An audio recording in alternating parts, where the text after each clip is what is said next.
Hi, everybody. Welcome to this week's Pep Talk. Today, I wanted to talk to you about the idea of toxic positivity and the idea that we have the right to be angry, and then maybe some ideas on how to handle our anger. So, first of all, let's talk about toxic positivity. We all know people who say, "Oh, cheer up, don't worry, be happy, count your blessings," right? Whenever we're in a bad mood or we're upset or angry about something, they give us platitudes to try to jolly us out of it. And you see these on social media a lot too. Some people will post memes and poems about being happy and counting your blessings and realizing how fortunate you are. And yes, we do need to do those things. However, there are times in our lives where those positive messages are not helpful because our hurt or our anger goes a lot deeper than that. And those kind of messages can make us feel like we don't have the right to be angry, or that it's unacceptable to be angry, or that our unhappiness is going to alienate us from other people. And so we can then get into a place where we're burying our hurts and burying our anger and burying our negative feelings because we feel it's socially unacceptable to express them. And so we get frustrated, we get physically and emotionally and spiritually sick from holding that stuff in. So I would encourage us to, number one, allow ourselves to be angry or unhappy. Just sit with those feelings for a moment, lean into those feelings, think about what they're telling you.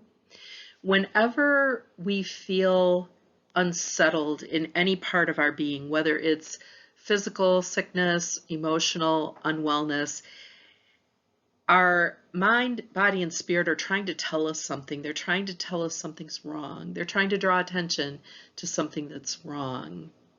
And we can't address what's wrong until we take a look at it.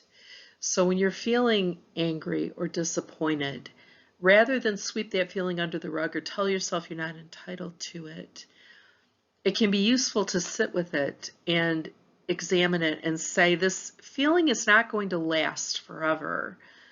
But right now, what can I learn about myself, or what can I discover by paying attention to what this feeling is trying to tell me? I remember reading a book years ago called The Absent Body, and what this book was basically about was how our bodies have all these automatic functions, right? We breathe and our blood circulates, and we never think about those things. We don't consciously order those things to happen. They are practices of a well-functioning, healthy body. However, when one of those systems malfunctions, then we call ourselves ill and it draws our attention to it, right? So if our circulation or breathing, for example, are not working automatically the way they're supposed to, we pay attention to it then, right? Because the fact that it's not functioning properly tells us that something is wrong. And I think it's the same with mental and emotional processes. When we are not feeling at peace, when we are not feeling comfortable, that feeling of discomfort or lack of peace is telling us to pay attention to something. So my first bit of advice would be, despite all these so-called positive messages people might throw at you, realize there's nothing wrong with you for being sad or hurt or angry, and that those feelings are there to bring your attention to something that's wrong in your relationships, in your psyche, so that you can work to correct it. Okay? So when I give you these pep talks, these are never about that kind of positivity. I'm not trying to be toxic positive. Is that a phrase? You'll notice in many of these pep talks, I talk about uncomfortable or unpleasant things and how to manage those.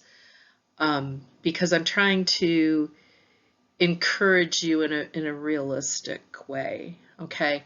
Now, the other thing I would say is once your attention has been drawn to something, you're angry, you're upset, you look at it, why is this happening? There's your opportunity to get at the root of what is bothering you and to try to fix it. And you can do that in any number of ways. You can do it through journaling. You can do it through prayer. You can do it with conversation with a trusted friend or family member. You can do it by just sitting and thinking about what's wrong. But these are more productive in the long run than just sweeping it aside, because these things keep coming back up.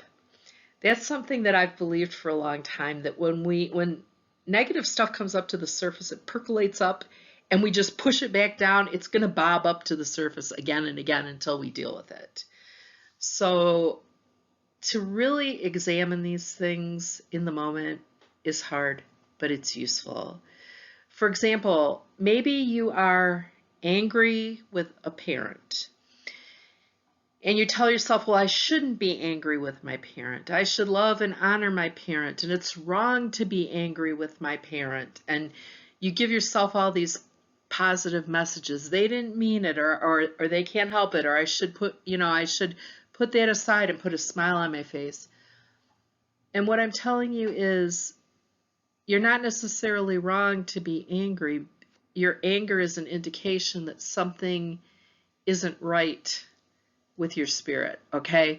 So when you feel that anger, take a look at it. Why are you angry? Well, I'm angry because they dismissed this concern of mine, and because that's not the first time that's happened. I feel like all my life they've been dismissing my concerns.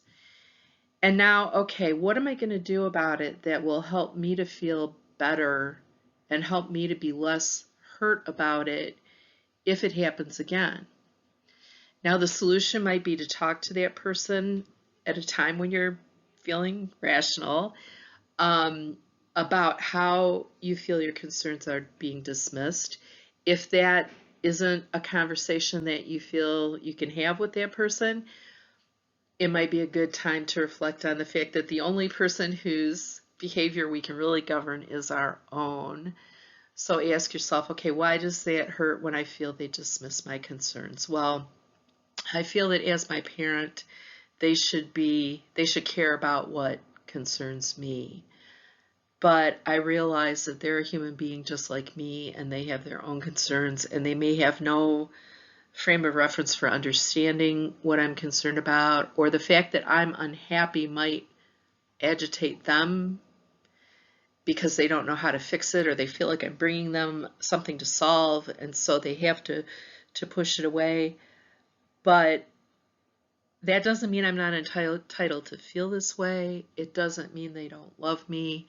Maybe it means that I need to be taking my concerns to somebody else. Maybe it means I need to identify a new person or a new way to manage those difficult feelings. Maybe I'm never going to be close to this person, or they're never going to be able to lift me up in the way I want them to. And is that a failing on their part? Maybe, maybe not. We all have our baggage we're dealing with. But maybe for me, looking in a different place for the support I need will be a more fruitful way to spend my time. These are hard things to look at. They're hard conversations to have with ourselves.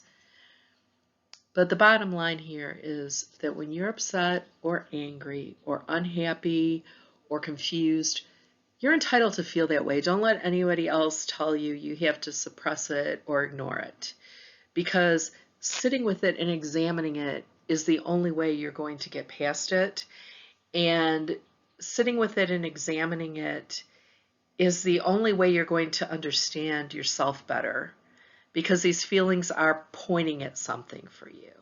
So let's look where it points, even though it's hard. Let's do the hard work of being kind and gentle to ourselves, the hard work of loving ourselves and supporting ourselves, and the hard work of becoming a person who can be authentic in the world and compassionate toward others. Okay? I wish you a wonderful week, and I'll talk to you again soon. Bye-bye.